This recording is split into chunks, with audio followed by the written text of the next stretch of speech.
Hey everybody, good morning from the Agua Fria National Monument. This area that we're in, I've been watching for years. It's a huge grass prairie and I've never seen it green before. Well, coming back from the last episode, I saw this area was green, so I thought we'd better come out here, take the drone, get some shots. So that's what we're doing here this morning. But anyhow, guys, before I pass on any photography tips on you, I'd like you to hit that subscribe button and give this video a thumbs up. We are going to go explore this area.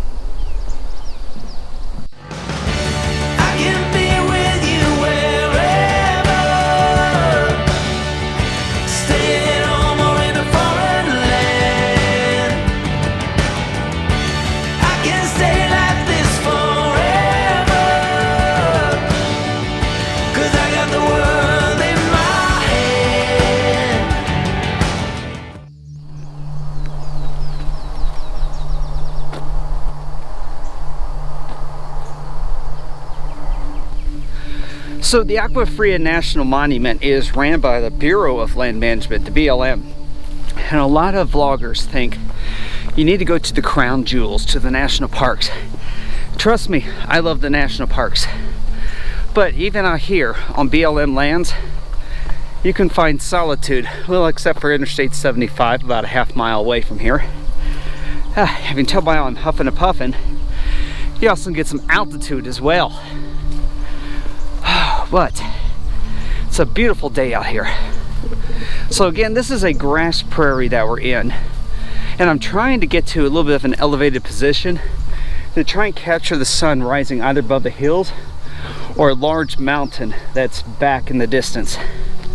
So we're getting close to the time when color's going to start hitting those clouds. We have our second rain system, storm system, coming into the area in a week. Gotta love spring here in Phoenix.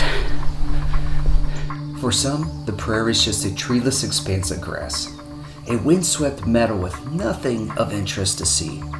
For me, this is an alien environment. Growing up in Indiana, the horizon was always shrouded in a line of trees. Here, at over 3,000 feet up in central Arizona, there is barely a tree to be found. It is simply a sea of tall grasses and low-lying shrubs blowing in the wind.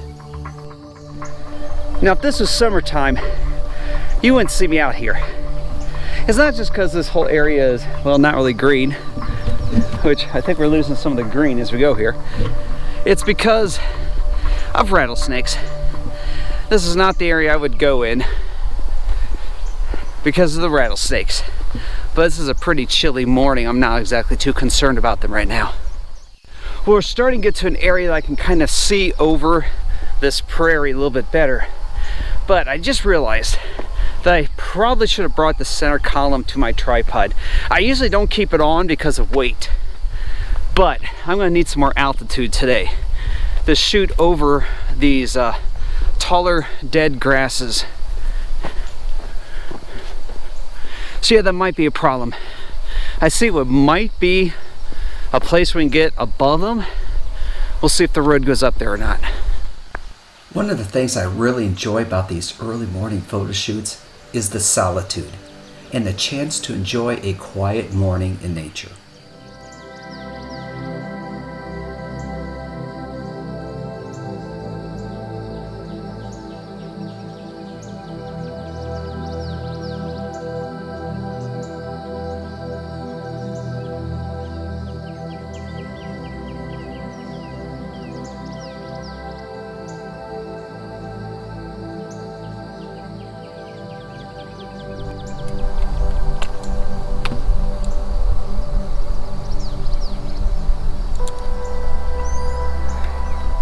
Well, I'm sitting up here. Looks like the sun's going to come up over those hills over there, which is going to be beautiful.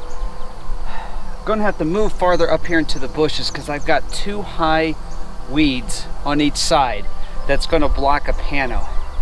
Let's see if we can fix this here.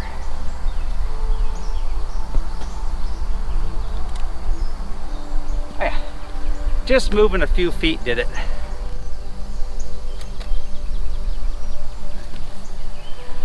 Composition wise, I don't have any foreground elements. I don't have any leading lines. So I'm doing right now is framing inside my lens, my camera, I'm using some of the shadow from the clouds that are not lit up in the ground to frame the lighted area. So even out here, you have to watch your rules of composition. And again, because it's just a constant prairie, it's very hard to find some sort of focal element. So I have to use the landscape as the focus.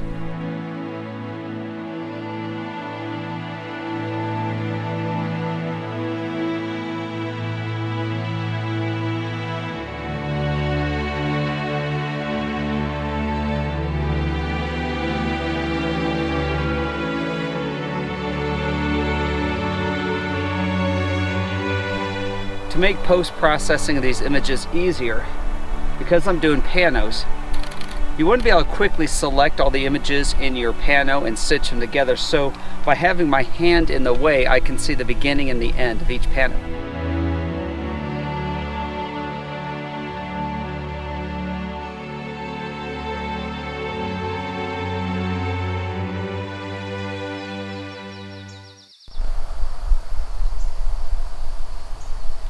Well, the sun's up. Doesn't look like we're going to get any spectacular lighting in these clouds like I was hoping. So what I'm going to do is try and find another composition other than the hill and the landscape. I'm thinking possibly shooting down the road behind me, using that as a leading line to draw the viewer's attention into your image. So what you're looking for with leading lines, it's something that's going to start down low. And the idea is that that is where the viewer's eyes are first going to focus, and then they'll follow it out into the image. Notice what your eyes do when you see this image. Did you catch that? Your eyes were pulled to the leading lines at the bottom of the image, and then they naturally follow those lines into the photograph. That is what a leading line can do for you. It walks your viewer through the story of the image. Well, the sun has finally come out from behind the clouds, so I'm going to do another quick shot here. Then we're going to put the drone back up. So I just flew over the edge of the canyon for the first time. It's spectacular.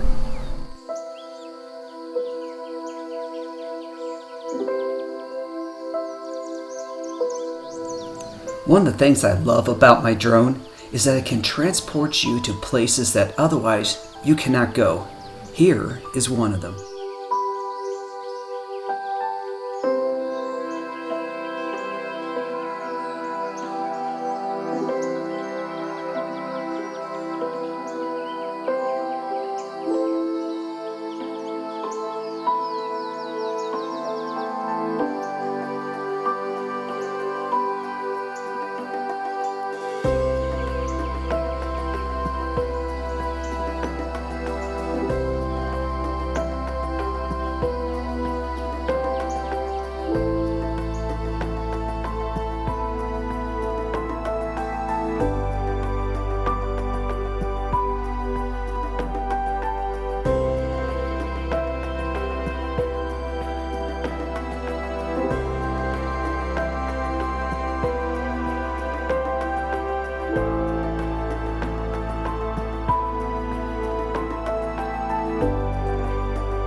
Well, I think that's it for this morning here in the Agua Fria National Monument. It was an absolutely beautiful morning to be out doing photography. So if you guys like the photography and travel tips, make sure you click that subscribe button. Remember, my images I sell in the stock photography market, and I share with you at the end of every month, or I should say at the beginning of the next month, the images that I've sold in the previous month. And also every quarter I share with you the actual income that I make from stock photography. So again, make sure you click that subscribe button and hit that notification bell, and remember, never stop exploring.